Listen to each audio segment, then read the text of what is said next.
On August 19, 1971, a U.S. Air Force captain and his son, who were camping in the southern Oregon woods, would find the remains of a young woman.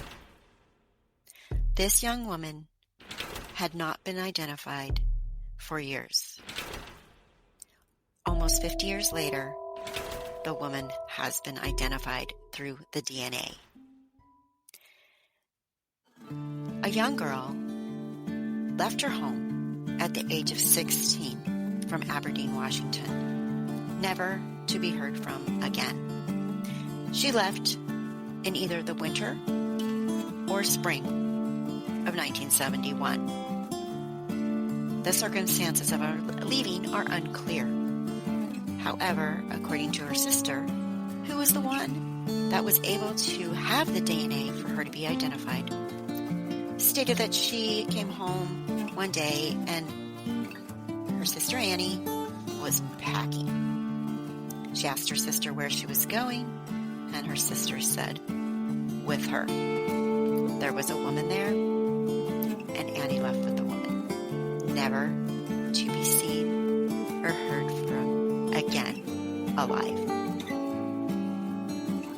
And coincidentally, a body was found in 1971 in Oregon who was never identified until 2019. This is the story of Annie Doe, Annie Lehman. Welcome and enjoy.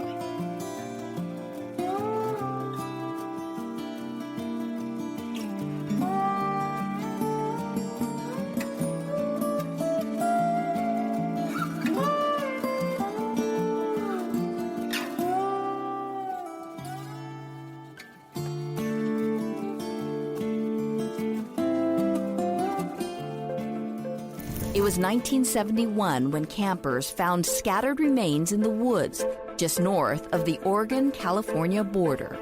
Investigators know she was a young female between 14 to 25 years old with auburn or brown hair. But who she was and how she died came from a very specific region in the United States, the northeast corner of the United States, moving west, perhaps into the Great Lakes area, also moving either farther west, but still north along the line between cases. We all have major cases that stay with you even after you retire, and Annie's one of them. I mean, she's somebody's daughter. She belongs to somebody. She belongs somewhere. She belongs with family.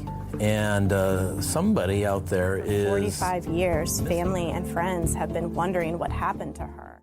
We have a follow-up now to a story that we did several months ago before it was solved, and now a cold case mystery is solved after nearly 50 years.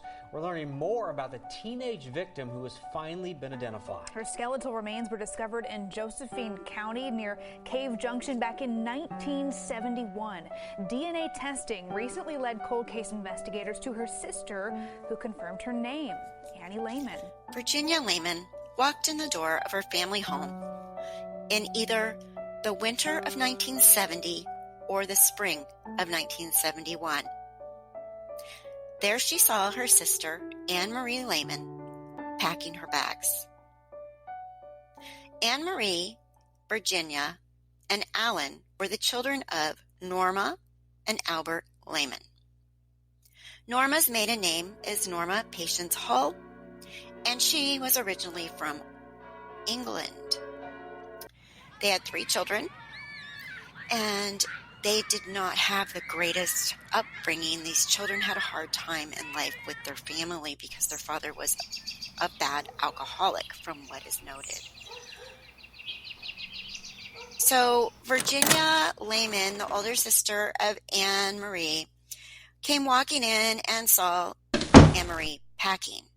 And of course, Virginia was saying, "Where are you going? Where are you going?" And Anne Marie pointed to a woman that was standing there with her and said, "I'm going with her." This woman was not known and not anyone that the family could have recognized or knew. But Annie was over her home life. She was only 16 years old. There were some rumors that she was sold into sex trade, but her body was actually a Jane Doe. All the way until 2019 from 1971. Her body was found in 1971 along Highway 99 in Oregon, near the California border. Annie was never seen alive or heard from again since that day her sister Virginia saw her packing her bag and leaving. DNA technology actually was what found Anne Marie. They were able to track Anne Marie to her sister's DNA and test her sister and realize that, yes, it was a complete match. They were also able to find out where about Annie would have been from or lived or most recently was through what's called isotopes. They can track anyone through isotopes. It was 1971 when campers found scattered remains in the woods just north of the Oregon-California border. Investigators know she was a young female between 14 to 25 years old with auburn or brown hair. But who she was and how she died is a mystery. It's amazing. It's really revolutionary, the types of things that we can do now that weren't available in 1971, in 1981, even in 1991. We are talking really about hair, bone, and teeth. And those stable isotopes will develop in someone's body based on food intake and based on water intake and the geographic location in which you live. So your signature in the isotope compounds in your body will give us an indication of where you grew up, where you recently have been, and potentially where you were very, very recently. So that stable isotope signature will show us a geographic location, an area of origin, if you will. The analysis told us that she most likely came from a very specific region in the United States, the northeast corner of the United States, moving west, perhaps into the Great Lakes area, also moving either farther west, but still north along the line between the United States and Canadian borders. You never forget about cases. You know, we all have major cases that stay with you even after you retire. And Annie's one of them. I mean, she's somebody's daughter, she's somebody's sister. She belongs to somebody. She belongs somewhere. She belongs with family. And somebody out there is missing her. We were asking people everywhere to really look at this image, see if you recognize her. For 45 years, family and friends have been wondering what happened to her. And so I think we owe it to Annie and to her family to help them find some answers.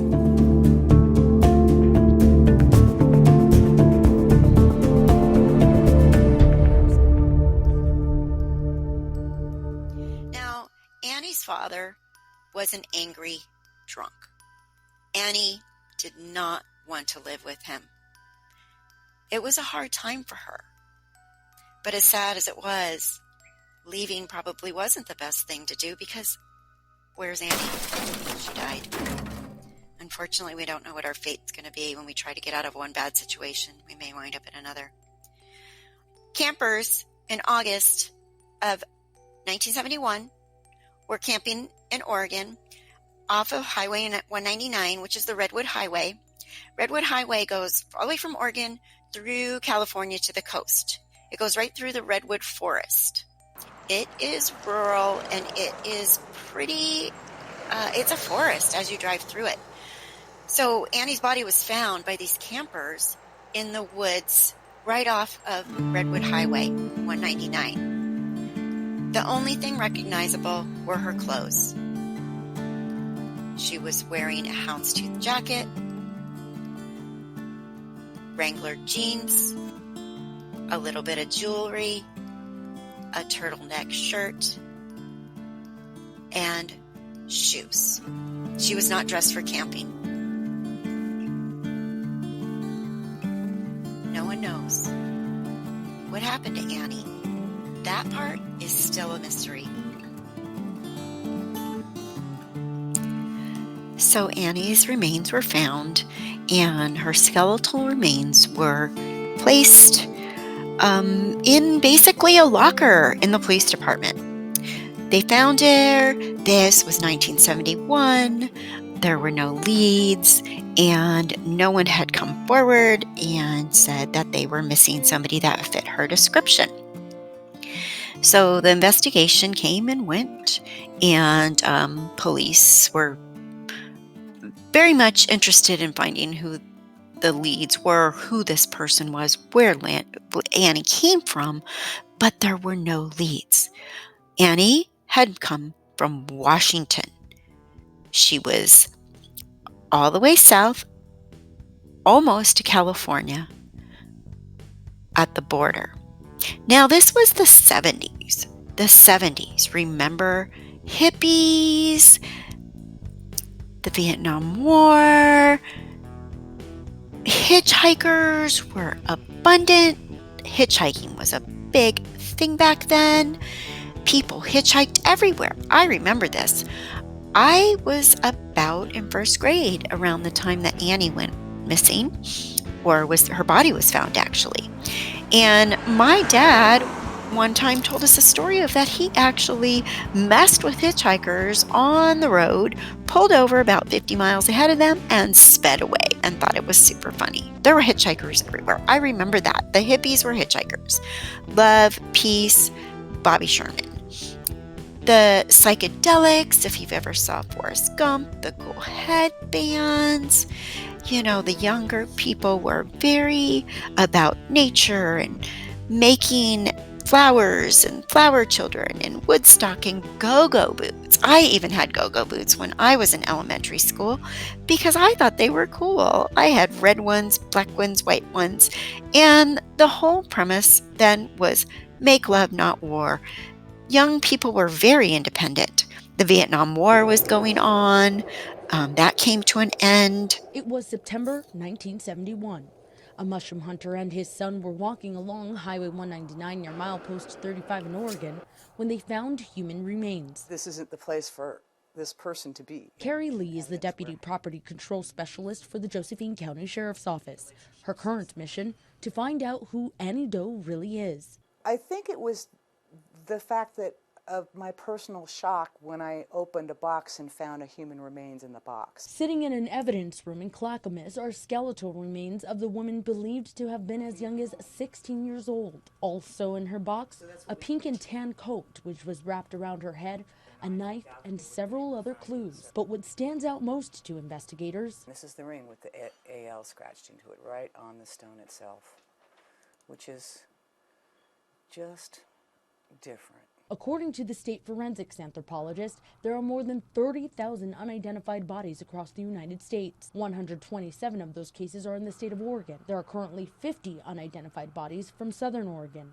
Most of the bodies that are located are found by either a family member or someone who's out recreating somewhere, and they may come across a decomposing body from the smell, and those often become difficult to identify through a facial recognition and sometimes not even through fingerprints. Unique clues like the ring found on Annie Doe are crucial to solving these cases. We only get one opportunity at an unaffected crime scene, so if it is a crime scene, we don't want to pollute it or contaminate it inadvertently. If someone goes missing and they're not reported, or someone doesn't bring in like a hairbrush or a toothbrush or something that contains their DNA that is identifiable, we have nothing to compare the two DNAs with. Detectives say the further you go back in time, the more difficult it is to solve a case because there are fewer people who may know the person, and technology wasn't as advanced 40 years ago. We can put information out to the public through the media, through print, through television, through radio, through the internet, and get many eyes looking at something that in 1964 was a challenge. Now that there are more resources available, like online records and photographic images,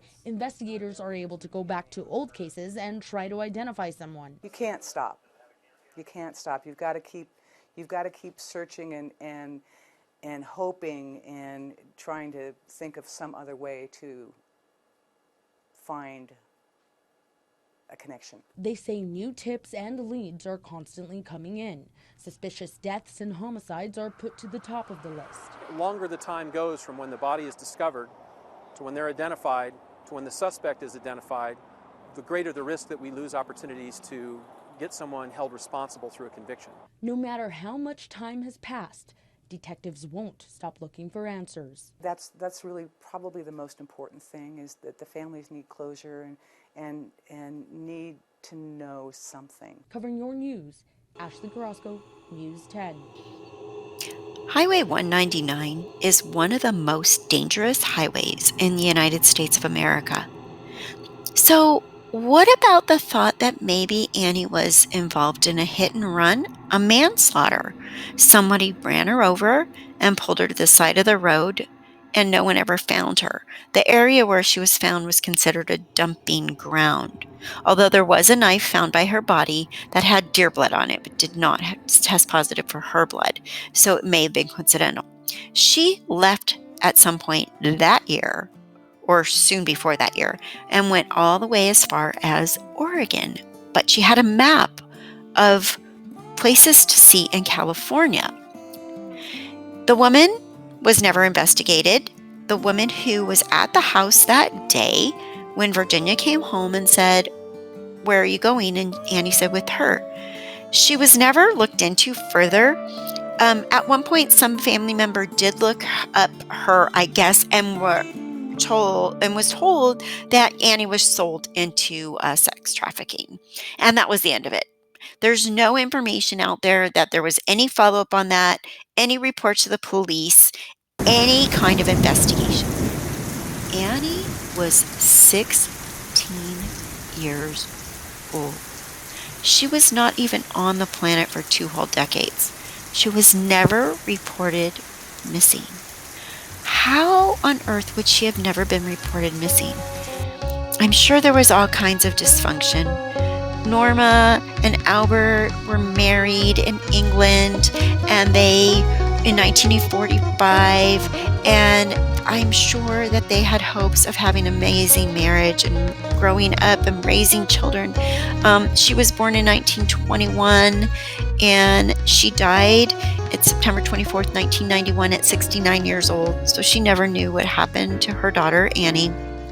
They immigrated to the United States, obviously, before they had their children, to find a better life and to live somewhere close to Canada, because Albert is originally from Canada and she's from England. And they did immigrate legally to the U.S., to Washington. When they got to Washington, they settled in Aberdeen area, and they had their children. The first child was born in 1948, the second one in 1950. Annie was the youngest. They settled in Washington State, which is at the top of the U.S., and Washington's beautiful, and it's easy to get across the border to Canada to go visit relatives, which I'm sure was probably part of a good reason to stay there. You know, they had the 3 darling children at some point. I'm sure they were adorable, together, the 2 of them together. But Virginia, Ellen, and Anne obviously had struggles growing up. Their parents did divorce, and Norma did remarry, and her new last name was Ostrich. Virginia was born on May 28th, 1948, Ellen, and died in 2007, and we all know of Annie's outcome.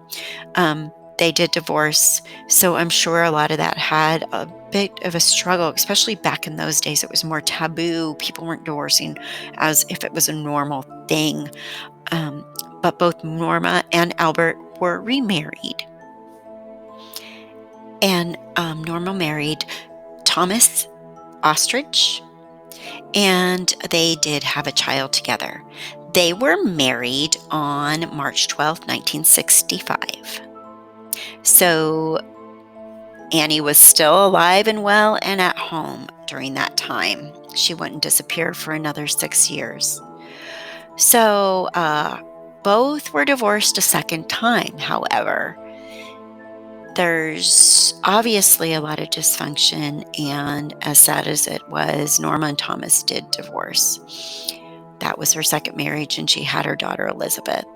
I was able to find a lot of information on ancestry of the marriages, the divorces, the marriages, between all of them. The entire family seemed to have more than, a couple marriages and divorces, including Virginia, who is the only one that is still alive out of this group of family members. Her half-sister, Elizabeth Ann Patience Ostrich Fuss, is actually passed away very young. She's a mother of 4 children, and she was married to Rick Fuss, and they were Mormons. And their marriage was sealed, so eventually Rick will see her again, according to the religion.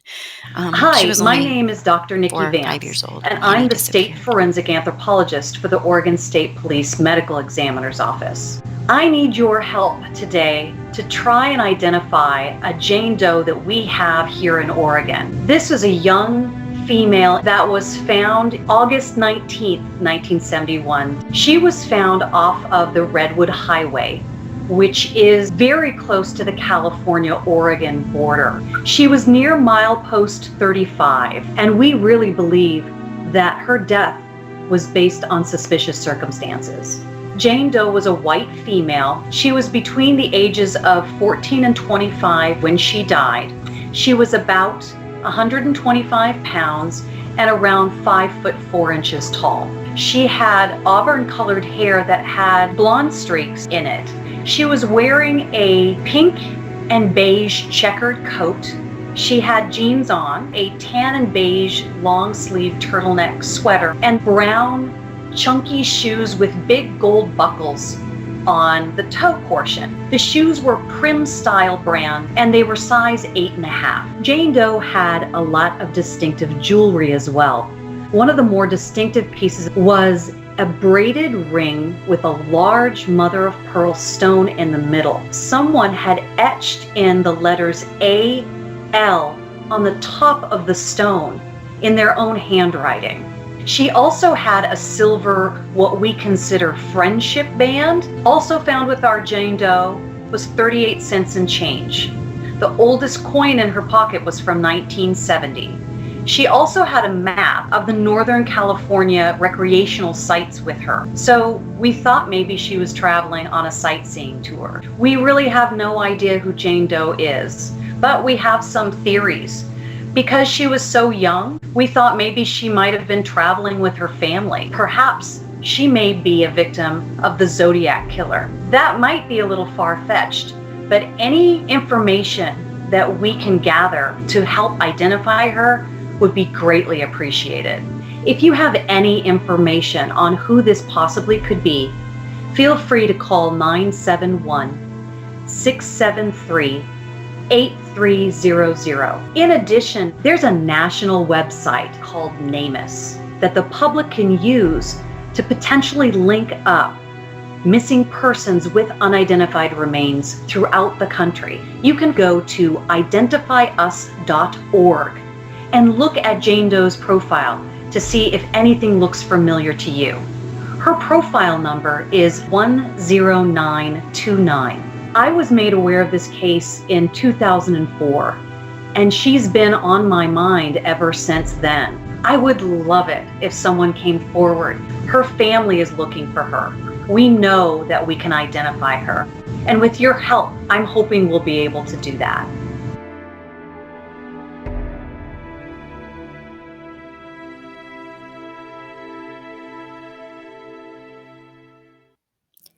So we do know the outcome, and we know who she is, but we don't know what happened to her.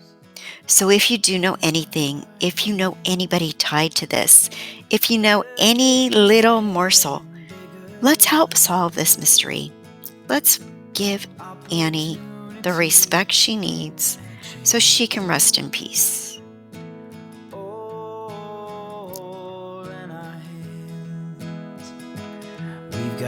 Thank you for listening. I'm Catherine, and see you next time. The courage to face all of life's demands, the faith that it takes to take a stand. All in our hands. There's a whole world waiting to be seen.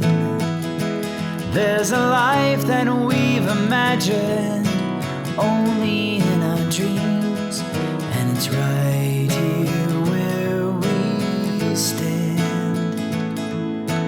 All in our hands. We got love in our hands. The whole world is watching.